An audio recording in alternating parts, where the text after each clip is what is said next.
नमस्कार, मैं हूं नंदिता कुडेशिया और आप देख रहे हैं डीएनपी इंडिया। मंथन में आज आपको बताएंगे कैसे पंजाब में 20% जट सिख हैं असमंजस की स्थिति में। पंजाब विधानसभा चुनाव में गठबंधन और बदले सियासी समीकरण के बीच प्रदेश के करीब 20% जट सिख वोटर्स अब संशय में आ गए हैं। दरअसल जट सिख नेता 4 फ्रंट्स में बट गए हैं। पहला है कैप्टन अमरिंदर सिंह जो अब बीजेपी के साथ हैं। दूसरा 25 साल बाद बीजेपी से अलग हुए सुखबीर सिंह बादल जो कि शिरोमणि अकाली दल के हैं। तीसरे हैं आम आदमी पार्टी के भगवंत मान और चौथे हैं नवजोत सिंह सिद्धू जो कि कांग्रेस के साथ हैं।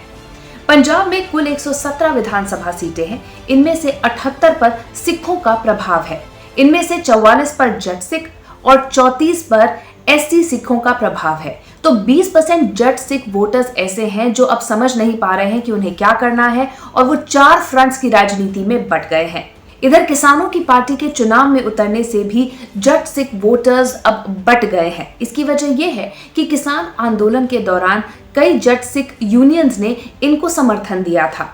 इधर कांग्रेस ने एक एससी सिख चरणजीत सिंह चन्नी को मुख्यमंत्री बनाकर 23% एससी सिखों के साथ साथ 20% जट सिखों को साधने की कोशिश भी की है, उसमें भी सेंध लगाने की कोशिश की है। अगर सूबे में धार्मिक मतदाताओं की बात करें तो सबसे ज्यादा संख्या सिखों की है 55% यानी कि करीब 1.25 करोड़। इनमें से 20% जट सिख हैं, 23% है मजहबी, रामदासिया, रविदासिया, वाल्मीकि सिख इनमें शामिल हैं।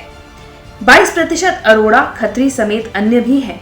इनका 78 सीटों पर सीधा प्रभाव है, जिनमें से 44 पर जट सिख और 34 पर एससी सिख का असर है। दूसरी तरफ प्रदेश में 82 लाख हिंदू वोटर्स भी सीधे तौर पर 37 सीटों पर दखल रखते हैं। हालांकि ये हिंदू मतदाता किसान आंदोलन के वक्त भी ज्यादा सक्रिय नहीं थे और पिछले विधानसभा चुनाव में इनके क्षेत्र में बीजेपी का ही दबदबा था। हालांकि इस बार जो मामला है वो 4 कोड़ों में बंट गया है, इसीलिए ये भी संशय की स्थिति में है कि आखिर वोट किसको दे। तो प्रदेश के वोटर्स में ये जो असमंजस की स्थिति बनी हुई है, इसके 6 अहम कारण हैं। एक एक कर आपको बताते हैं। पहला और प्रमुख कारण है 4 फ्रंट्स का होना। पहले सूबे में सत्ता के 2 केंद्र हुआ करते थे, अब 4 केंद्र हैं।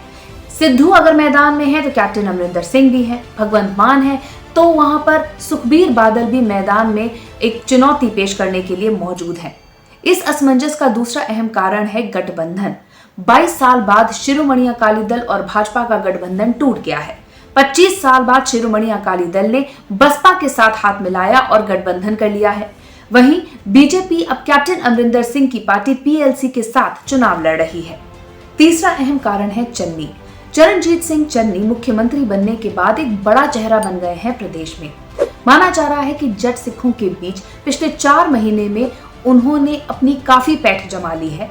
ऐसे में इस वोट बैंक के बटने का भी डर है। चौथा कारण है भगवंत मान।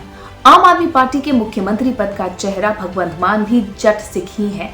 वो पार्टी का बड़ा चेहरा बनकर सामने आ सकते हैं। ऐसे में प्रदेश में उनका कद भी बढ़ा है। वोटर्स में असमंजस का 5वां कारण है किसान आंदोलन।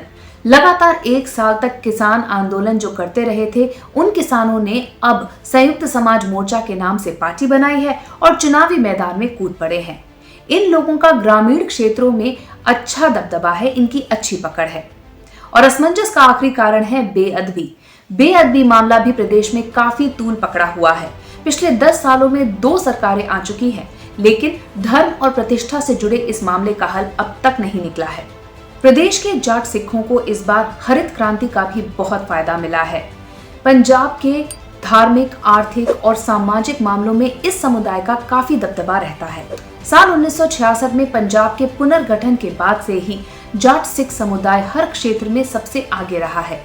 आम आदमी पार्टी ने सांसद भगवंत मान को मुख्यमंत्री पद का चेहरा घोषित करके एक बड़ा राजनीतिक दांव खेला है। भगवंत मान जाट सिख बिरादरी से ही आते हैं। करीब 90% जाट सिख लोग सीधे तौर पर खेती से ही जुड़े हुए हैं। किसान आंदोलन की वजह से भी इस बार जाट सिख बिरादरी का वोट बैंक सबसे अहम माना जा रहा है। ऐसे में पार्टी की नजर अब पंजाब के 34% वोट बैंक पर है। जानकारों का कहना है कि कांग्रेस ने अनुसूचित जाति का कैंडिडेट मुख्यमंत्री बनाया और इसी के काट के लिए आम आदमी पार्टी ने भगवंत मान को मुख्यमंत्री पद का चेहरा घोषित कर दिया। साथ ही भगवंत मान मालवा क्षेत्र से आते हैं, वहां से सबसे ज्यादा 69 विधानसभा सीटें भी हैं। हमारी इस रिपोर्ट के बारे में आपकी क्या राय है, कमेंट सेक्शन में जरूर लिखिएगा। साथ ही अब तक अगर आपने हमारा चैनल सब्सक्राइब नहीं किया तो जल्द ही इसे सब्सक्राइब, लाइक और शेयर कीजिए। नमस्कार।